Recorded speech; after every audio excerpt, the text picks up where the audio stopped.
We'll guide you through how to update an iPhone on a PC or laptop. If you find this useful, then consider subscribing and liking the video.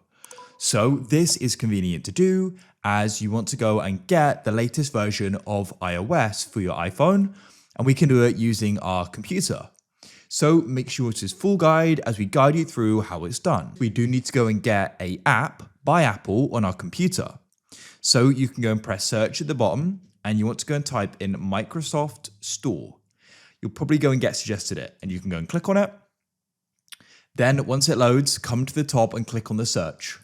And you want to go and type in an app called Apple Devices and you can go and search for it. You can then go and find it here, as you can see.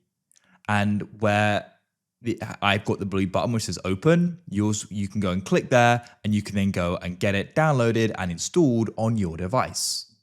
Now, what you need to do is you want to go onto your iPhone. You want to just have it unlocked on the home screen and you want to go and plug the cable into your iPhone and the other end you plug into the computer. You'll then go and get a pop-up about trusting it. You need to go and press trust and enter in the passcode. And then what we can do is we can go and open up Apple devices by pressing open here or press search at the bottom, type in Apple devices and click on it there. It will then say connect an Apple device and it should go and detect your iPhone, as you can see. You can do different things in here like backups and syncing files, but we want to update it. So at the top, you can then go and press update like so, and you then need to go and see, you can press update and you can go and read this through and press next. Make sure you read this through and if you agree, you can press agree.